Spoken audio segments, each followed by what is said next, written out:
É muito interessante que, talvez na história da igreja, a mística que mais tenha tido revelações sobre o purgatório tenha vivido nos nossos dias. Foi a venerável serva de Deus, Maria Sima, uma austríaca que morreu no ano de 2004. Nasceu em 1915. Eu trouxe alguns trechos de uma entrevista que ela concedeu em 1999. Perguntaram a ela: coloca-se a verdadeira pergunta, o que é exatamente o purgatório? Ela responde: é uma invenção genial da parte de Deus. Tomemos uma imagem. Um dia, uma porta abre-se e aparece-lhe um ser extraordinariamente belo, mas tão belo como nunca dantes tinha se visto sobre a terra. Fica fascinado, deslumbrado com este ser de luz e beleza, tanto mais que este ser lhe revela que é louco de amor por si.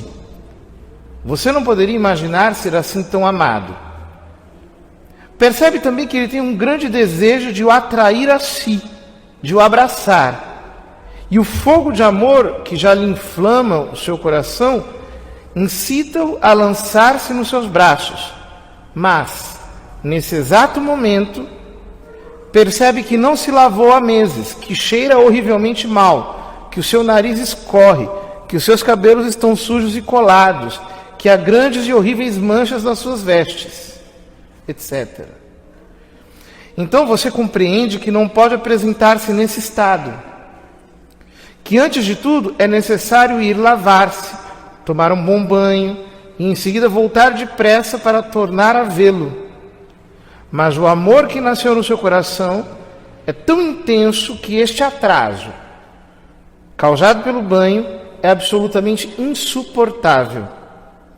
A dor da ausência, mesmo que dure apenas alguns minutos, é uma queimadura atroz no seu coração, pois é proporcional à intensidade da revelação do amor. É uma queimadura de amor. O purgatório é isto. É um atraso imposto pelas nossas impurezas. Um atraso antes do abraço de Deus. Uma queimadura de amor que faz sofrer terrivelmente. Uma nostalgia de amor. É precisamente esta nostalgia que nos lava do que ainda é impuro em nós. O purgatório é um lugar de desejo, do desejo louco de Deus, do Deus que já conhecemos, porque já ouvimos, mas ao qual não estamos ainda unidos. Veja, Maria Sima via as almas do purgatório, convivia com elas, e a vocação sua era rezar pelas almas. Diz a entrevistadora: as almas do purgatório falam muitas vezes a Maria a respeito do grande desejo que tem de Deus e de quanto este desejo lhes é profundamente doloroso. Trata-se realmente de uma agonia. O purgatório é uma grande crise da falta de Deus. Mais adiante, quais são os pecados que mais nos arrastam ao purgatório? Responde Maria Sima: são os pecados contra a caridade, contra o amor ao próximo, a dureza de coração, a hostilidade, a calúnia. Disse que a maledicência e a calúnia são as piores máculas que necessitam de uma longa purificação. Sobre isso, Maria cita-nos um exemplo que muito a comoveu. O testemunho acerca de um homem e uma mulher para os quais lhe tinham pedido informações sobre se estavam no purgatório. Para grande espanto de quem tinha feito a pergunta, a mulher já estava no céu e o homem ainda no purgatório. Ora, esta mulher durante a sua vida cometera abortos, enquanto o homem estava sempre na igreja, tinha uma vida muito digna e muito piedosa. Então Maria informou-se de novo, pensando que poderia ter se enganado, mas era assim mesmo. Eles morreram praticamente ao mesmo tempo, mas a mulher tinha tido um grande arrependimento e era muito humilde. E o homem criticava todo mundo, estava sempre a queixar-se e a maldizer. e por isso o seu purgatório foi muito longo. E Maria concluiu: não se deve julgar pelas aparências. Continua ela: são contra a caridade pecados tais como rejeitar certas pessoas que não amamos, recusar fazer as pazes, recusar a perdoar e todos os rancores que alimentamos. Quanto a isto, Maria confiou-nos um testemunho muito surpreendente. Uma mulher que conhecia muito bem tinha morrido. Encontrava-se no mais terrível purgatório, com sofrimentos horríveis. Quando veio ver Maria, contou-lhe a razão. Ela teve uma amiga que se tornara sua grande inimiga. Ela era a causa desta inimizade. Alimentou-a durante anos, ao passo que muitas vezes esta pessoa tinha vindo pedir-lhe perdão e reconciliação. Mas ela sempre recusou o perdão até no seu leito de morte. Este fato é muito significativo. O rancor alimentado conduz a graves consequências. Quanto às palavras, nunca se dirá bastante o quanto uma palavra de crítica, de maledicência, pode realmente matar. E ao invés, uma palavra benévola pode curar. Mais adiante, irmã Emanuele pergunte: Maria Cima, pode nos dizer quais são os meios mais eficazes para livrar as almas do purgatório? Resposta: é a Santa Missa. Porque é Cristo quem se oferece em amor por nós. E a oferenda de Cristo, dele mesmo a Deus, é a mais bela das oferendas. O Padre é o representante de Deus, mas é Deus, Ele próprio, quem se oferece e se sacrifica por nós. A eficácia da Santa Missa pelos defuntos é tanto maior quanto maior tiver sido o seu amor pela missa durante a vida e dela participavam, de todo o coração, também durante a semana, de acordo com suas possibilidades. São estes que tiram grande proveito das missas celebradas pelas suas almas. Lá também colherão como tiverem semeado em vida. Coisa impressionante, né? Ou seja, quanto mais uma pessoa valoriza a missa na vida, tanto mais a missa lhe trará alívio no purgatório. Como Deus é justo, como Deus é perfeito. Continua Maria Cima: as almas do purgatório veem muito bem no dia do seu enterro se oram realmente por elas ou se fazem simplesmente um ato de presença. Elas dizem que as lágrimas não servem para nada, somente a oração pode ajudá-las. Queixam-se de que há pessoas que vão ao enterro sem dizer uma só oração por elas. Eis um exemplo dado pelo cura d'Ars aos seus paroquianos a respeito da missa. Meus filhos, um bom padre teve a infelicidade de perder um amigo que ele amava ternamente. Então orava muito pelo repouso de sua alma. Um dia, Deus fez-lhe saber que ele estava no purgatório e sofria horrivelmente. O santo sacerdote pensou que o melhor a fazer era oferecer o santo sacrifício da missa pelo seu caro defunto. No momento da consagração, tomou a hóstia nas mãos e disse: Pai santo e eterno, façamos uma troca. Vós tendes a alma do meu amigo que está no purgatório, e eu seguro o corpo de vosso filho que está em minhas mãos. Pai bom e misericordioso, libertai o meu amigo, e eu vos ofereço o vosso filho com todos os méritos da sua paixão e morte. O seu pedido foi atendido. Com efeito, no momento da elevação da hóstia, viu a alma do amigo toda radiante de glória que subiu ao céu. Deus tinha aceito a troca. Meus filhos, quando queremos libertar do purgatório uma alma que nos é cara, façamos o mesmo. Ofereçamos a Deus, pelo santo sacrifício, o seu Filho bem-amado, com todos os méritos da sua paixão e morte. Ele nada nos poderá recusar. Mais adiante, a entrevistadora pergunta: Maria, você foi convidada muitas vezes a sofrer pelas almas do purgatório, para libertá-las. O que é que viveu e experimentou nestes momentos? Resposta: a primeira vez uma alma perguntou-me se eu quereria sofrer por ela no meu corpo durante 3 horas. e depois disso eu poderia retomar o meu trabalho. Eu disse a mim mesma que se tudo estivesse terminado em 3 horas, poderia muito bem aceitá-lo. Tive a impressão de que essas 3 horas duravam 3 dias, de tal modo eram dolorosas. Mas no final, olhando para o meu relógio, vi que efetivamente se haviam passado apenas 3 horas.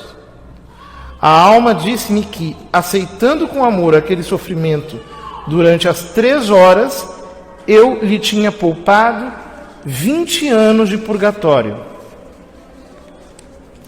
Então a irmã Emanuele se assusta.